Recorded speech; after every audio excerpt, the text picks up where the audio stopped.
everyone. Today I have my weekly favorites. I'm really excited this week. I feel like I have so many favorites this week, and maybe I don't. I don't know. Also, this background. Let me know if you like it, if you don't like it, if it's too cluttered. I'm probably gonna use this background anyway.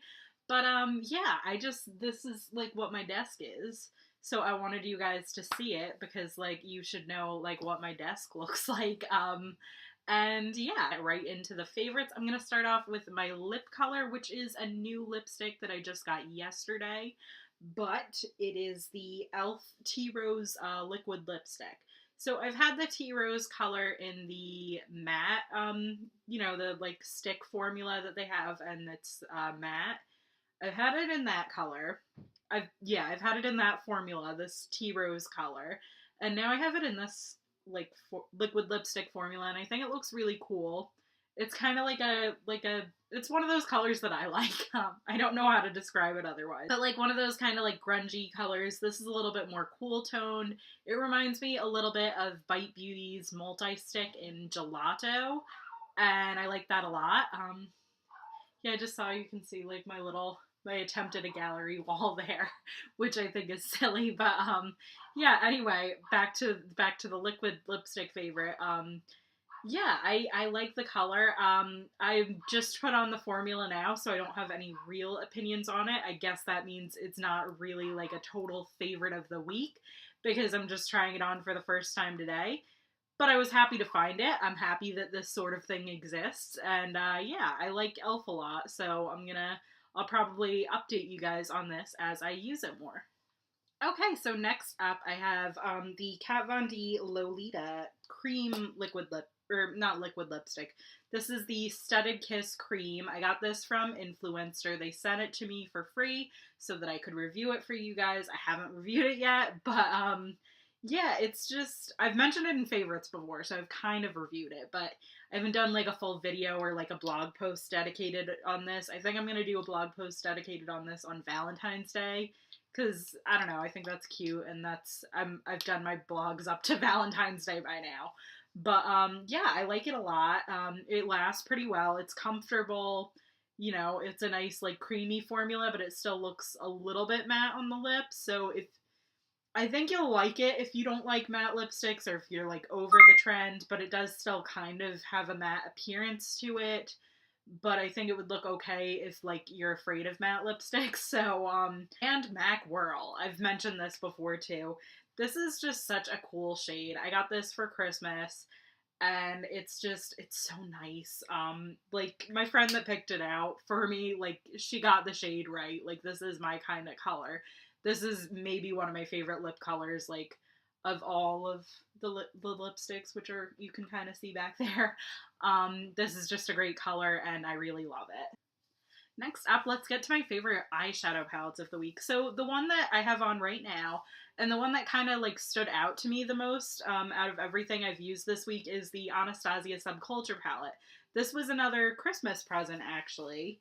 And it's such like a pretty like arrangement of colors. I kind of did like a similar Makeup Geek palette that I was going to use instead of like getting the Subculture palette, but I like this a lot, and like I feel like I didn't want to get it initially because I didn't think that I would use like the arrangement of colors together because I wasn't reaching for the Makeup Geek one that much. But now I really like the arrangement of colors like this. So maybe my tastes have just changed. Maybe I've gotten more inspiration or something. I don't know. But I reached for this twice this week. I'm kind of trying to use like a lot of different palettes. So, you know, I haven't really stuck to one this week, but I used this one twice and it kind of stuck out like, oh, I really like this palette. And like, yeah. The other palette that kind of stood out to me this week is this Persona Cosmetics Identity palette. So Sona Gasparin, I think that's how you pronounce her name. She is a YouTuber and she started, I don't know if, I guess Persona is her brand. So far they only have this palette out, but hopefully they come out with more stuff. Because this is just, it's really nice. Like the shimmers in this, I use this shade which isn't a shade that I would normally use like all over the lid, but I used that shade the other day, and I have a look coming up on my blog pretty soon on this. But yeah, I like it. It's easy to use, it's easy to reach for, and it's just a nice neutral palette. So I like that a lot. The blush that I've been using most this week is from this Lorac Beauty and the Beast palette. It's actually this shade Rose at the bottom here. I kind of shopped my stash for this palette recently. As you can see, I kind of like the Beauty and the Beast collection, the way that it looks. That's it right there, and then I have the lipsticks over there. But, you know, I really like this blush palette, and that color in particular just kind of stood out to me this week, and I was like, oh, I'm going to use this a lot this week. So that's what I used most of. And for highlight, I actually used this Sleek Cosmetics Solstice palette. This is the best highlighting palette. Yeah, I think you kind of, like, if you see this palette anywhere, just pick it up and thank me later. It's so good. I keep closing it by mistake. I've been using this gold color a lot. Of course, that's also not what I have on today, but, you know, I really like this. And, like, I would even say I like that drugstore palette more than, like, high-end palettes that I have, and yeah. I put it right back on that shelf there because that's just easy to reach for it, and I like that a lot. This is the Wet n Wild Ultimate Brow Highlighter. I actually just did a blog post on this. I have it in my waterline right now, and I really like it. It's one of those hidden gems of the drugstore, and this should not be hidden. Emily Noel 83 has been talking about it like nonstop since she's tried it. So, I wouldn't recommend using it as a brow highlight just because it doesn't, like, I don't think it's that easy to blend on your brows, so I would just recommend using it in the waterline as an eyeliner. That's how I have it on today. You can kind of see. I'm, like, trying to pull my eye, but, like, I mean, you can clearly see, and, like, under my glasses, I think it kind of sticks out a little bit, and it's really pretty, and it's very creamy and easy to use. The only thing is mine is getting a little bit dull, as you can kind of see, and I don't know if I have a sharpener anymore that can sharpen this. I know I used to, but I don't know where that sharpener is. So I have one skincare favorite this week. I actually just found this on clearance at Target. It's the No. 7 Beautiful Skin Hydration Mask. So yeah, like I said, I just tried this yesterday too. I used it last night, and it is very, very good. It, like, left my skin feeling very, like, moisturized. This is for dry to very dry skin, and it says it gives an intense moisture boost, and it's supposed to kind of make dry skin more like normal skin. So I thought it did a good job of that. My skin felt like really, really smooth once I had it on, and yeah, I really thought this was good. This is the Dr. Teal's Relax and Relief. I just got this yesterday too, but I've used it before, and it was just so nice to, like, have it again. I've been using the lavender one recently, and I like this one too, and I haven't been using it as much. Like, I've been, like, trying to buy the lavender one more because, like, that's nice and relaxing, but so is this. And I just like changing it up a bit, so I'm happy to get this one. I like the eucalyptus spearmint smell. And yeah, I think I like this. I don't know. I like this, and I like the Bath and Body Works one too. But that one I would use more as a shower gel. This one I would use as a foam bath, like it says. And I have this Ulta Beauty Frosted Pistachio Shower Gel, Bubble Bath, and Shampoo. I've been mostly using this as a shower gel. I used it as a bubble bath too. Because Jessica Braun mentioned that she loves these as, like, bubble baths. They don't give enough bubbles. Like, if you want, like, a good bubble bath, get the Avon. They have good ones, or, like, the foam bath. I like that a lot. But I don't like this that much as a bubble bath. The first time I tried it, I really liked it. I was like, you know, when you pump it, like, right directly into the stream, I usually put it in a cap first.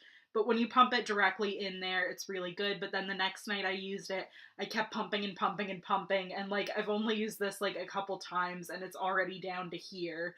So I don't like that. I would prefer using it as a shower gel. And yeah, I like the smell a lot. I think it's a really good smell. But I'm probably gonna, I want to try to use this as a shampoo and do, like, a full review on the 3-in-1 aspect of it. because I think that that's a little bit of a gimmicky, like, marketing thing. This week I've been using this necklace a lot, and it's really nice and, like, dainty, and it just kind of, like, sits, like, right at the collarbone. Like, this one kind of does too, but this one I think is a little, maybe I just wear it a little bit closer there. Like, I don't know. I think this one's it's just very dainty. It's very cute and girly and sparkly, and I like it a lot. I don't really have that many random favorites this week. My desk as a whole is kind of a random favorite just because I love it. My caboodle I've really been liking this week. I already have a What's in My Caboodle. That'll be up tomorrow, I think. But yeah, but I did read 2 books this week, so I thought I'd share those as, like, my random favorite of the week, even though they're not necessarily both a favorite. So this is The Grown Up by Gillian Flynn. This is, like, it's kind of a ghost story, kind of not. It was supposed to be, like, in an anthology that George R. R. Martin kind of put together with different ghost stories, I think. This had a little bit too many twist endings. Like, I don't know. They should have just stopped at one. Maybe done, like, it just had way too many twists to the point where I was like, okay, like, I was expecting at least one twist. Gillian Flynn, she wrote Gone Girl. She knows what she's doing. But then there was another twist, and I'm like, this is 80-something pages, and there are, like, a bunch of twists. But I did really like the characters in this, and I thought it was an okay book, but it wasn't great. It's a short story. I think it would be better if you read it in the anthology. So maybe I would look up that if you are a big fan of Gillian Flynn and you want to read more ghost stories like this. Because it's worth reading, but it wasn't the best thing in the world. Like, I felt unsatisfied at the ending. And then this just stuck out to me at Target, because it's called The Princess Saves Herself in this one. And I just kind of got it based off the title, and I liked the cover. I didn't really read anything into it. It's a poetry book, which I wasn't expecting. I don't really read poetry that much, but it's very personal. There is a story in there too, when you're reading the poetry, and, like, the girl's from New Jersey. Like, I followed her on Instagram. She posted that she saw this at a Barnes and Noble somewhere that, like, I know, and, like, so she's kind of like a local author too. So I thought that was really cool. Amanda Lovelace is her name. She's a Lady Book Mad on Twitter, Tumblr, and Instagram. So if you have any of those and you want to see what she posts on there, I would recommend checking her out. I really like her, and I thought that this was a great book. It's got a lot of, like, trigger warnings at the beginning. So, I mean, I would maybe, like, she recommends maybe reading it with a loved one if you're triggered by anything. But yeah, I really liked it. It had kind of more of an uplifting ending than, like, something that made you feel, like, sad or anything. It made me feel inspired. Like, you want to, like, save yourself. You don't want to wait for somebody to save you. So I thought that was a good message, and I, like, really, really liked this book. And, like, I wasn't really expecting to, but I just read the whole thing last night. It's not very long, and, like, the pages are very short because it's poetry, but it's really good, and I would recommend it. Especially if you like poetry. If you don't, I understand. Like, I was kind of, like, skeptical of it at first, but I still ended up liking it, and yeah, so it's good. And I don't really know if I have a favorite TV show this week. 911 was good this week. I really like that show. I've talked about that before. I'm still not caught up on Riverdale or The X-Files, so I need to catch up on those. I watched Arrested Development some more, and I love that show. I took a little bit of a break from Black Mirror because that just got way too scary for me. But what else did I watch? There was something I was going to mention specifically. Oh, AP Bio.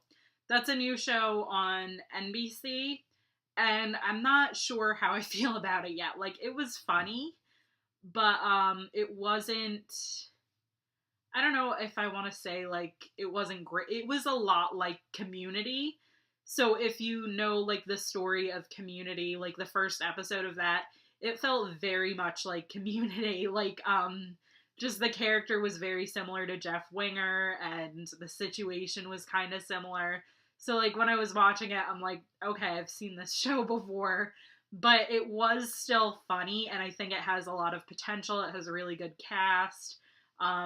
It's basically about, like, a teacher. He's not a likable character at all either. And he was a Harvard professor, but then he got fired, so they hire him at this school, and he's teaching AP Bio, which, like, he doesn't care about. He's not really, like, going to teach the class anything. He's just kind of using them to get revenge on his nemesis, and, you know, that's just kind of where the first episode was, and I was like, okay, this is funny, but at the same time, I feel like I've seen this before, and, you know, I think it'll get better, and I think it'll get more different. But yeah, if you liked Community, I would check it out, but also know you're gonna feel like you've seen it before. But yeah, that's about it. I've been filming this for 20 minutes, and I'm sure the video is not gonna be 20 minutes, but yeah, that's it. I hope you guys like this video, and I will see you guys tomorrow. Bye!